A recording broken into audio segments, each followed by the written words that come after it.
Good morning, everybody, and welcome to another episode of Doyle's Garage. If you are new here, I am Doyle, and I hope to earn your subscription today. So today we're not really working on one solid project. I made a mistake and deleted 5 minutes worth of footage, so I gotta catch you guys up on this project, and I figured if I'm gonna catch you up on that project, I might as well catch you up on all of them. So let me let me flip you around, and we'll start with the Impala.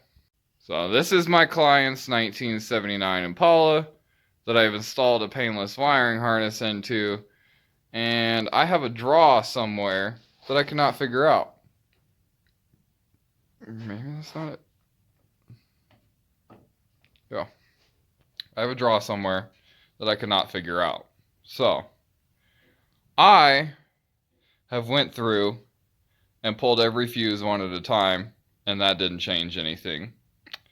And also put a new alternator in it, because I thought maybe the diode in it was bad, and that didn't change anything. And I've unplugged the choke, and I've unplugged the horn and the fan and everything else trying to chase it, and I cannot find it. So if you guys have any ideas, please let me know. The headlights work, both high beam and low beam. The running lights work. The turn signals work front and back. The hazards work. Everything works. All the gauges work. Everything does what it's supposed to. But for some reason, I have a draw that I cannot find. Now, it's not a big deal, but it is time consuming, and I'm trying not to charge the customer a bunch of time, so I'm tinkering with it on my free time and kind of just eating it. But that's what's going on to the wiring harness. It runs fine and drives fine, but if you leave it plugged in, it dies. That should be 0.003, I think. Maybe. I'm not sure. I definitely don't think it's supposed to be that high, though. So, let me go show you what else we got going on with this thing. Alright, so this is also for the Impala. This is a 2¼ inch exhaust pipe kit. We have Series 10 Flowmaster coming and a set of headers. And you may be wondering, well, why are we putting an exhaust on it? Well, that's because the exhaust rubs on the wheels, which you guys haven't seen yet until now. So, shabam! 26s, y'all. So somewhere along the rainbow, these rub on the exhaust. So the stock exhaust is going to go, and we're also not registering this in an emissions county, so that cat's gonna go. And I still gotta clean up a little bit wiring, as you can see. Because it's going to be on 26s, I don't really have to worry about ground clearance. So usually I would go about C-notching this transmember to allow the exhaust to go through it, but I don't think we're gonna have to do that. So the mufflers will sit in those pockets right there, and then we'll try and get the exhaust out from underneath the car, or point it down, or do something with it. So that's what's going on with the Impala. And then we can walk over here to the Monte, because we're already in here. And as you can see, it's completely torn apart again. I had it all the way together, and we fought with the valve springs. I went through 3 different hoses trying to get one that fit in the spark plug hole, and I couldn't get one to fit with an O-ring so it would seal. And then I tried to fill the cylinder with poly rope. That didn't work either. So I ended up pulling the heads.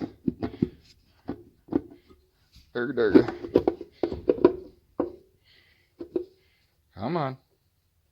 You know what? You can stay. How about I try the other one?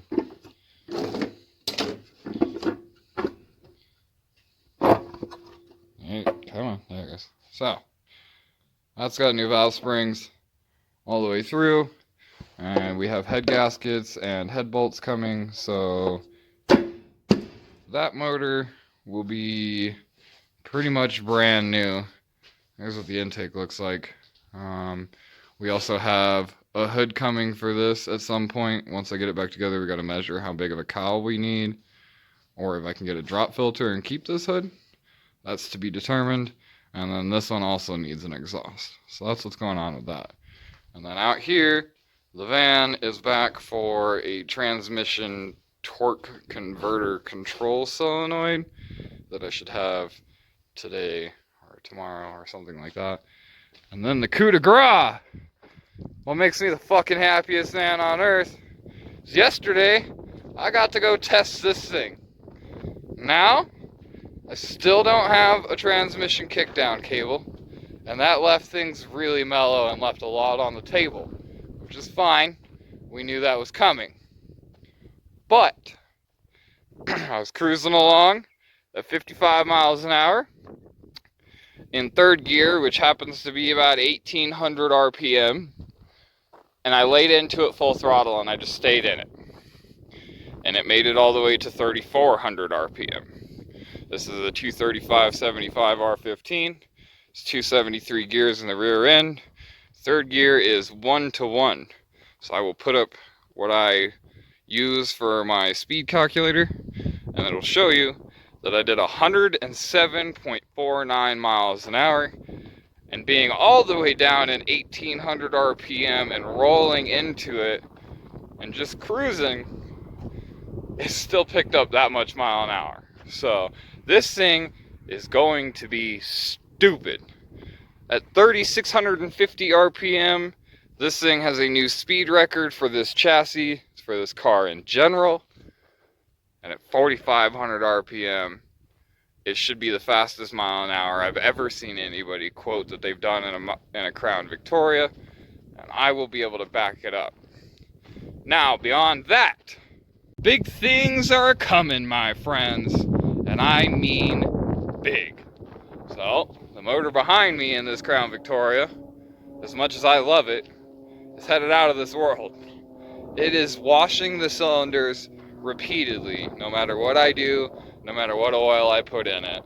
So it needs re-ringed. And I sure as fuck am not just going to re-ring a stock motor.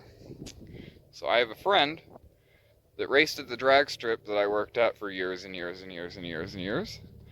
And he is a 460 guy. He raced 460 rails. And I asked him what he had in his parts bin. He's got an aluminum intake. He's got gear drive timing set. And he's got a set of dove heads. So I'm going to get the dove heads and have them redone and have them ready to go. That'll be the first step so I don't have to tear the car apart.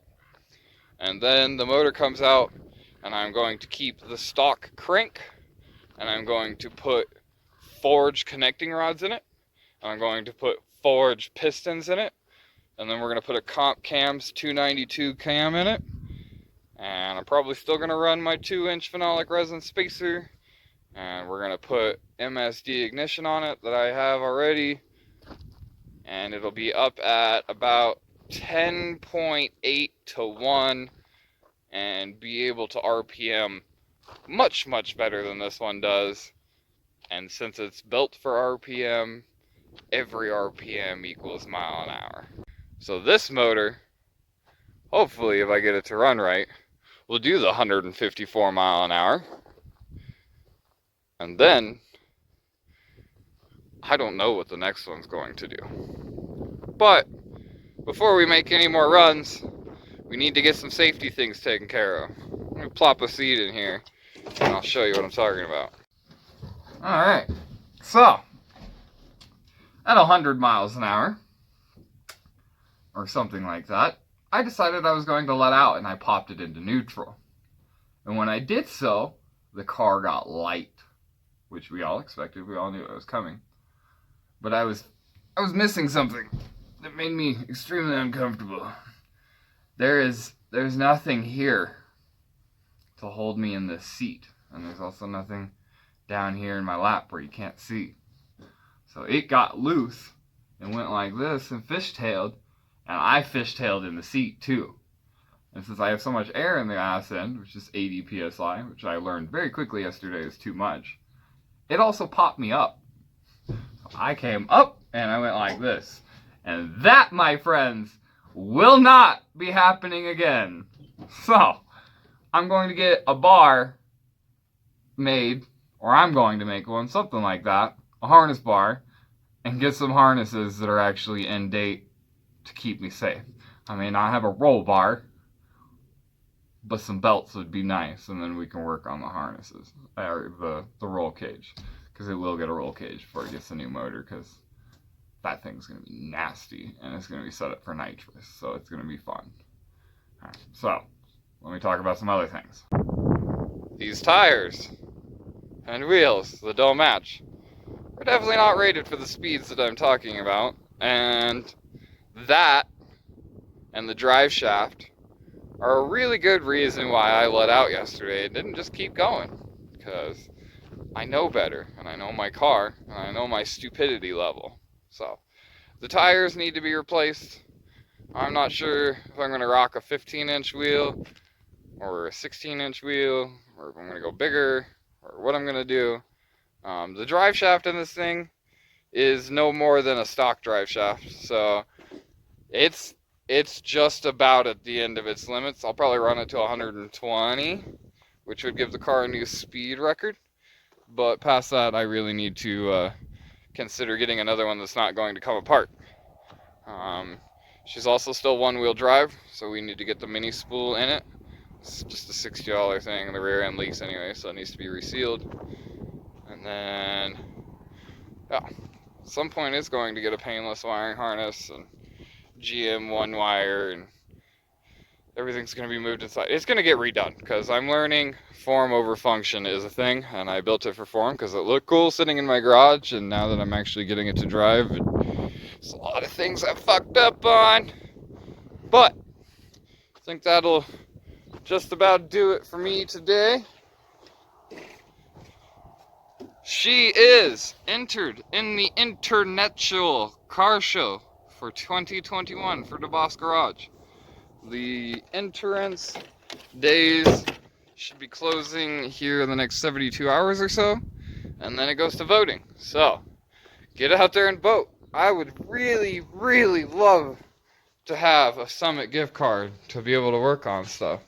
Not just mine. I'd be happy to help out clients if they need it too. It ain't just a one-person party around here. We've also got the wife's journey we're working on. Got MSD coils coming for it. New lower intake, which is supposed to be an upgrade. Cold air intake. Blah, blah, blah, blah, blah, blah, blah. So, yeah, boy! Get out there and wrench on something. Do something, I don't know. Have a good bless. Wow. Have a good day, and God bless y'all. I'm going to go inside until it warms up a little bit. It should be another hour or two. And I'm going to come out here and put the wheels on the Impala and maybe tinker with some more stuff if you guys help me figure out where that draw came from. So, I appreciate every one of your reviews. And to the person that's hitting dislike on every single one of my videos, thank you, buddy. That helps my views just as much as the like button does. Bye!